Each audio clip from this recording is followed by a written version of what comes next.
In this tutorial, we're going to look at how you can configure all of the settings for your Agape Connect expense module. Log into your Agape Connect website. Make sure that you're either an admin user or an accounts user.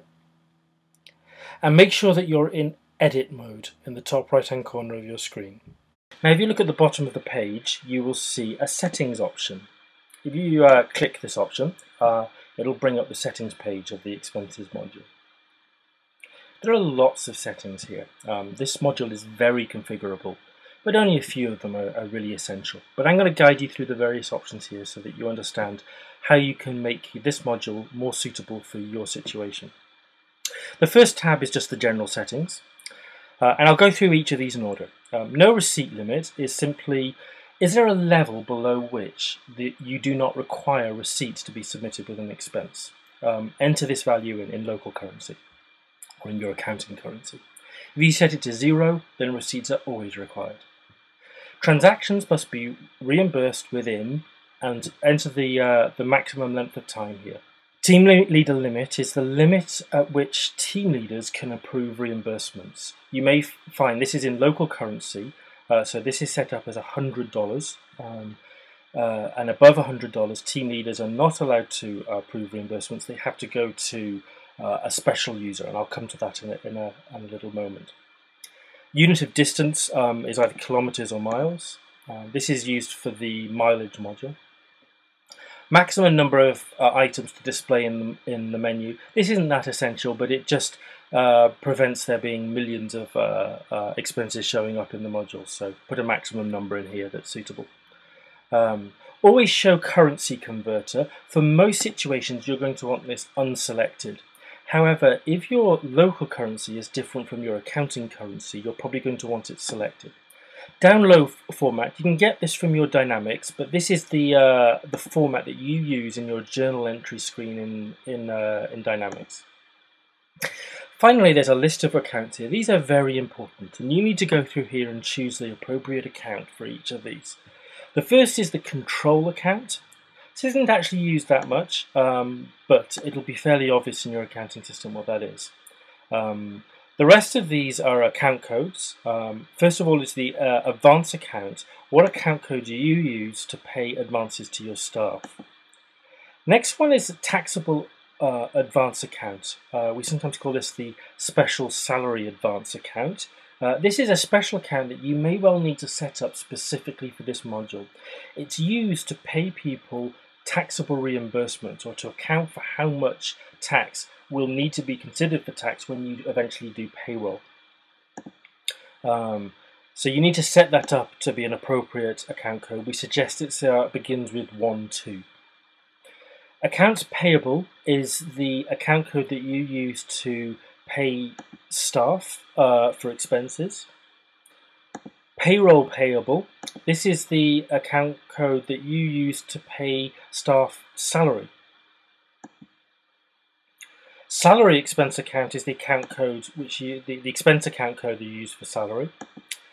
And finally, you need to select the bank account. This is the account code that you use, the RC that you use to actually pay people money.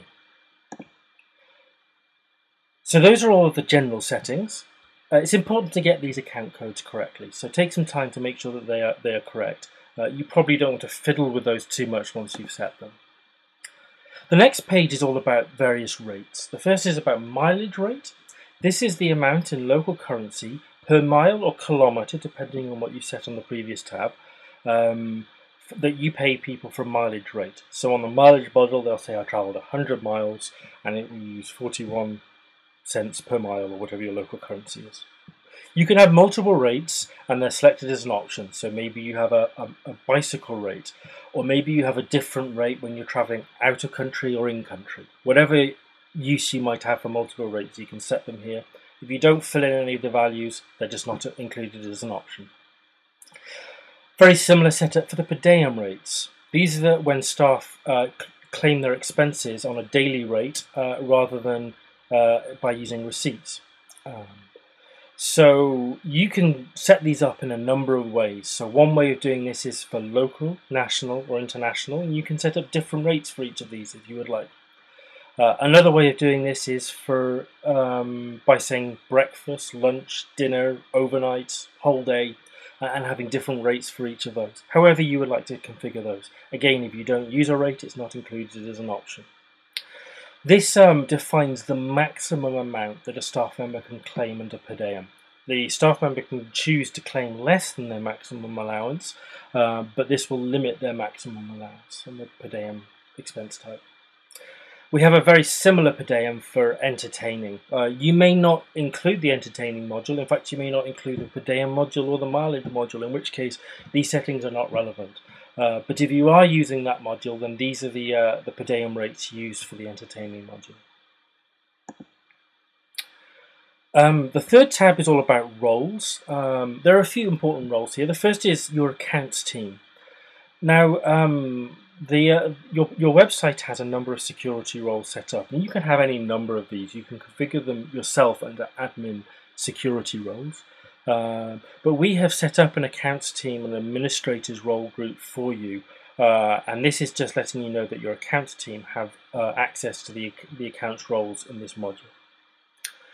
Enter in your account's name and your account's email here. This is just used for emails or any reports that are sent to your staff. Sometimes it will say, if you have any questions, contact your accounts team, and it will use the account's name and email here. The authorization user is the most important role in the system.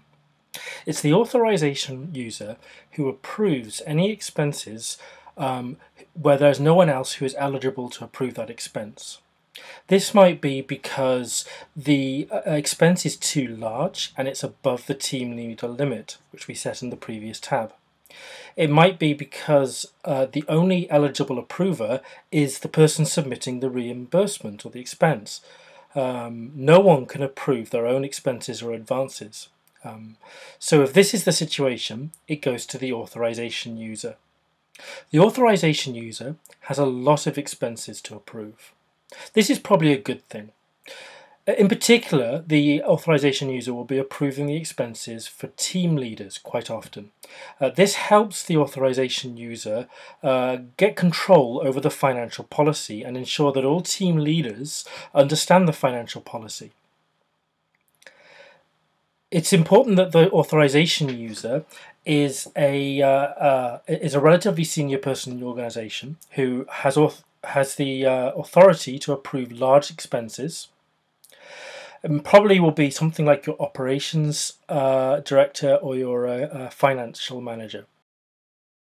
The next user is called the auth user's approver, or the auth user.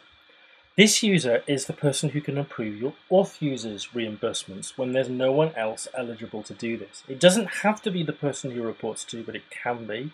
But it needs to be someone because the authorization user cannot approve his own reimbursements, when that scenario is hit, it goes to the auth user. It's important that this person is not married to the authorization user. But other than that, it could be anybody, probably someone else in your leadership team or someone else with authority to improve those reimbursements. So take some time to consider those. There's a drop-down list of all the users set up on the system, and just select the most appropriate person for those roles. Finally, expense types. There are quite a large number of expense types that you could select on this. We do not suggest that you use all of them. Adding extra complexity here will not help you in the long run. We suggest you keep this list as small as possible. But look through the list and select the options that you think are most appropriate for you. We've gone ahead and selected some of the most used options for you already.